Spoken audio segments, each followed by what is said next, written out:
पहला सवाल है कि भारत में किस प्रकार की शासन व्यवस्था है। तो भारत में संसदीय शासन व्यवस्था है। और ये पॉलिटिकल साइंस के ऐसे क्वेश्चन हैं जो कि बीएड के प्रीवियस पेपर से लिए गए हैं या बीएड के प्रीवियस पेपर के ही हैं।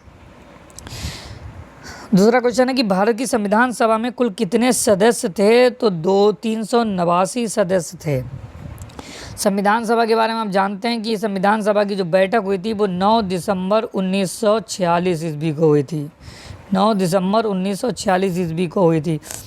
बीच बीच में बाकी फैक्ट को भी हम क्लियर करते चलेंगे। सवाल है कि 93वें संविधान संशोधन से प्राथमिक शिक्षा का मौलिक अधिकार किस अनुच्छेद में जोड़ा गया। तो 21A में जोड़ा गया। किस में जोड़ा गया? 21A में जोड़ा गया। अगला क्वेश्चन है कि एक समान नागरिक संहिता का उल्लेख भारत के संविधान में कहाँ मिलता है। तो नीति निर्देशक तत्वों में मिलता है। नेक्स्ट सवाल है कि भारत में संविधान का निर्माण किसके द्वारा किया गया। तो संविधान सभा के द्वारा किया गया। कुछ फैक्ट को हम बार बार दोहराएंगे इसलिए क्योंकि फैक्ट को बार बार दोहराने से भी फैक्ट क्लियर हो जाते हैं। जैसे संविधान सभा की बात आई है तो इसकी जो प्रथम बैठक थी वो 9 दिसंबर 1946 ईस्वी को हुई थी। ठीक है, ये प्रश्न आप याद कर लीजिए। इस प्रश्न को हम बार बार आपको दोहराएंगे। ठीक है, अगला प्रश्न है हमारा कि भारतीय संविधान में कितनी भाषाओं को मान्यता दी गई। तो पहले जो थी वो 18 भाषाओं को मान्यता दी गई। इस समय 22 भाषाएं ऐसी हैं जिनको मान्यता दी गई है। ठीक है, अगला सवाल है कि भारतीय संविधान में कितनी अनुसूचियां हैं। तो भारतीय संविधान में 12 अनुसूचियां हैं। कितनी है? 12। अगला प्रश्न है कि राष्ट्रपति अपने पद से त्यागपत्र किसको देता है। तो उपराष्ट्रपति को त्यागपत्र देता है। यहाँ पे कुछ फैक्ट जो है वो हम क्लियर कर लेते हैं कि अगर आपसे पूछ लिया जाए कि राष्ट्रपति को शपथ कौन दिलाता है तो राष्ट्रपति को सुप्रीम कोर्ट के मुख्य न्यायाधीश द्वारा शपथ दिलाई जाती है। और अगर आपसे पूछ लिया जाए कि सुप्रीम कोर्ट के मुख्य न्यायाधीश को शपथ कौन दिलाता है तो वो राष्ट्रपति द्वारा दिलाई जाती है। ठीक है, इतना कॉन्सेप्ट क्लियर है। अगर राष्ट्रपति नहीं है यानी वो अनुपस्थित है तब उसका कार्यभार कौन संभालेगा? उपराष्ट्रपति। अगर उपराष्ट्रपति भी नहीं है तब सुप्रीम कोर्ट के मुख्य न्यायाधीश द्वारा उनके कार्यकाल को आगे बढ़ाया जाएगा। अगला है सवाल कि भारत में चुनाव आयोग का संचालन कौन करता है। तो चुनाव आयोग का जो संचालन करता है वो चुनाव आयोग करता है। ठीक है, अगला है कि उपराष्ट्रपति का चुनाव कैसे होता है। तो संसद के दोनों सदनों के सदस्यों के द्वारा उपराष्ट्रपति का चुनाव होता है। अच्छा, संसद भारत में कितने प्रकार के हैं। तो भारत में केवल 2 प्रकार के संसद हैं। एक लोकसभा है, ठीक है, और एक राज्यसभा है। ठीक है, एक लोकसभा है, एक राज्यसभा है। राज्यसभा को उच्च सदन कहते हैं और लोकसभा को निम्न सदन कहते हैं। अगर आपको लोकसभा का सदस्य बनना है तो आपकी मिनिमम एज जो होना चाहिए वो 25 ईयर्स होना चाहिए।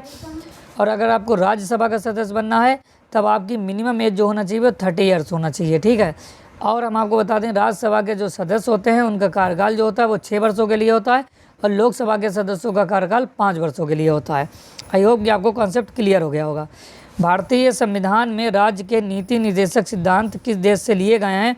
तो यह आयरलैंड से लिए गए हैं। ठीक है, अगला प्रश्न है कि पूर्व सोवियत यूनियन ने 1936 के संविधान से क्वेश्चन ये है कि भारत के संविधान में मौलिक अधिकारों का वर्णन किस भाग में है। तो भाग 3 में है।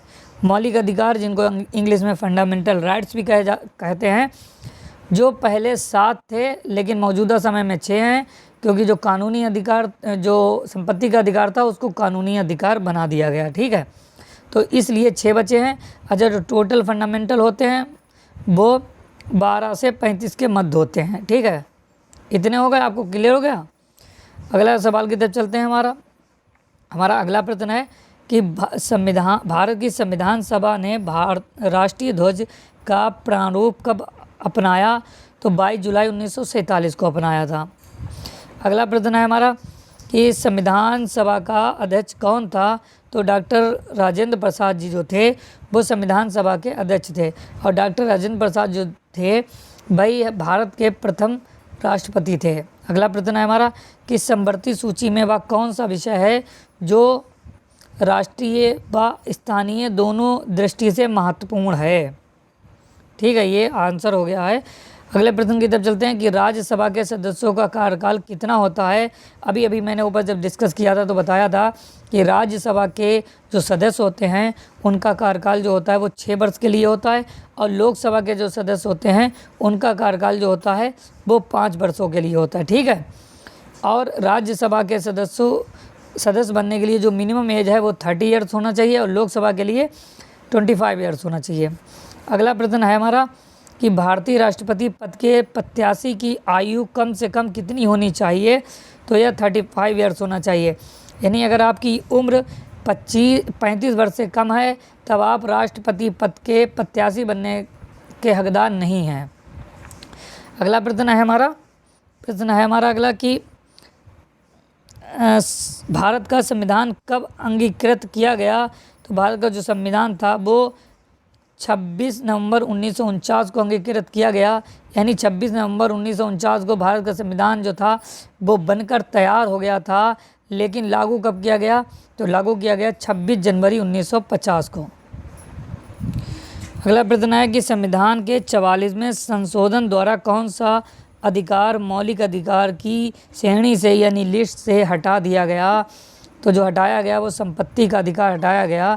पहले ये जो अधिकार था वो जो मौलिक अधिकार हुआ करता था, लेकिन 44वां संविधान संशोधन के माध्यम से इसको संपत्ति का अधिकार बनाया गया। अगला प्रश्न है कि भारत की न्याय व्यवस्था में सर्वोच्च न्यायालय जो होता है वो सबसे ऊपर होता है। ठीक है, संविधान की 8वीं अनुसूची का संबंध किससे है। तो जो है वो लैंग्वेज से है, ठीक, भाषाओं से है।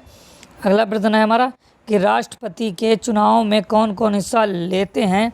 तो राष्ट्रपति के चुनाव में संसद सदस्य तथा राज्य विधानसभाओं एवं केंद्र शासित प्रदेशों की विधानसभाओं के निर्वाचित सदस्य लेते हैं। ठीक है, यानी भारत में राष्ट्रपति चुनाव के लिए आम जनता जो है वो वोट नहीं डाल सकती है, वो अपने मत का प्रयोग नहीं कर सकती है। इसमें जनता के माध्यम से जो प्रतिनिधि चुनकर गए हैं, यानी इनडायरेक्ट कह सकते हैं कि जनता ने जिन प्रतिनिधियों को चुना है देश चलाने के लिए, वही प्रतिनिधि राष्ट्रपति को चुनते हैं। ठीक है, भारत में ये जो प्रणाली है वो लागू है। अगले सवाल की तरफ चलते हैं हम। अगला हमारा सवाल है कि भारत में संविधान की व्याख्या करने का अधिकार किसके पास है। तो सर्वोच्च न्यायालय के पास है। किसके पास है? सर्वोच्च न्यायालय, यानी सुप्रीम कोर्ट की बात चल रही है यहाँ पे। आप गौर से वीडियो को देखें। अगर आपको वीडियो पसंद आ रहा हो तो लाइक करें, सब्सक्राइब करें, बेल आइकन के घंटे को प्रेस कीजिए, और ऐसे ही रोज़ाना वीडियो आपको मिलते रहेंगे। अगला सवाल है हमारा कि राष्ट्रपति को राज्यसभा के कितने सदस्यों को मनोनीत करने का अधिकार है। तो 12 सदस्यों को मनोनीत करने का अधिकार है। अगला प्रश्न है कि भारतीय जो संविधान है वो कैसा है। तो उसमें जो एकल नागरिकता का प्रावधान है। ठीक है, दोहरी नागरिकता का अपने यहाँ कोई प्रावधान नहीं है, अपने यहाँ एकल नागरिकता का प्रावधान है। अगला प्रश्न है कि धन विधेयक निम्न में से कहाँ प्रस्तावित किया जा सकता है। तो केवल लोकसभा में प्रस्तावित किया जा सकता है। अगला प्रश्न है हमारा 28 क्वेश्चन नंबर है कि संविधान के किस अनुच्छेद के अंतर्गत राज्य सरकारों को भंग किया जा सकता है। तो जो अनुच्छेद 356 है उसके तहत भंग किया जा सकता है। अगला सवाल है हमारा कि निम्नलिखित में से भारतीय संविधान के कौन से अनुच्छेद में किसी भी रूप में अस्पृश्यता यानी अनटचेबिलिटी की बात चल रही है, छुआछूत की बात चल रही है, के लिए प्रावधान है।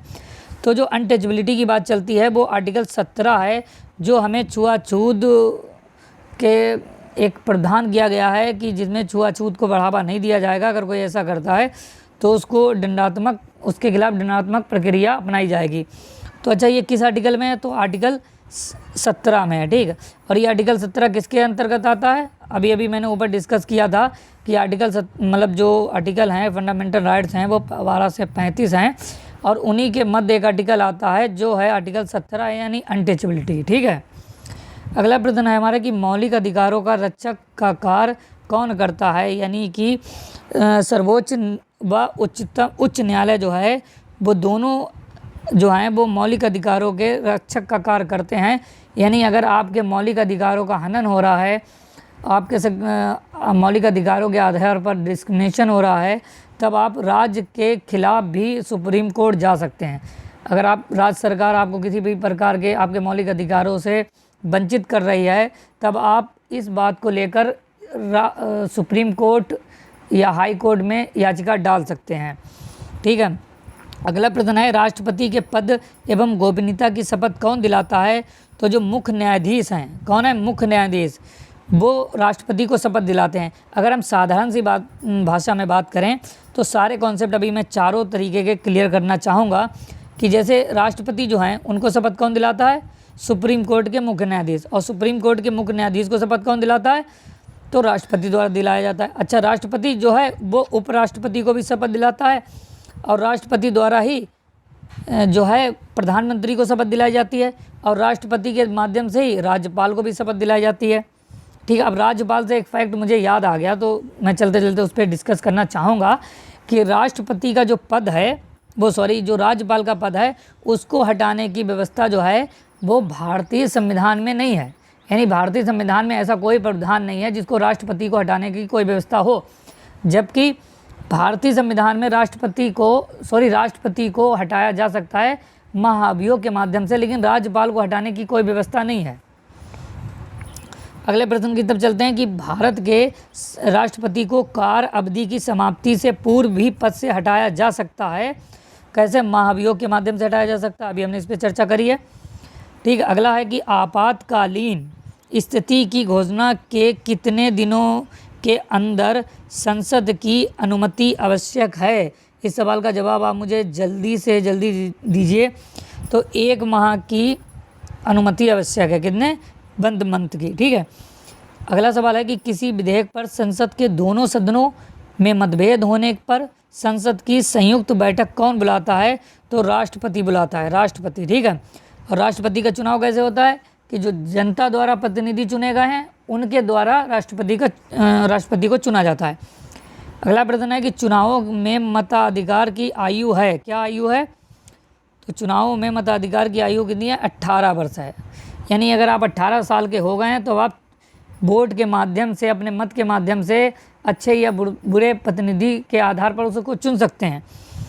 अगला सवाल है कि भारत के सर्वोच्च न्यायालय के न्यायाधीश कितनी आयु तक अपने पद पर काम कर सकते हैं? तो 65 वर्ष तक काम कर सकते हैं। अगला है, नए राज्यों की स्थापना की शक्ति किसको प्राप्त है?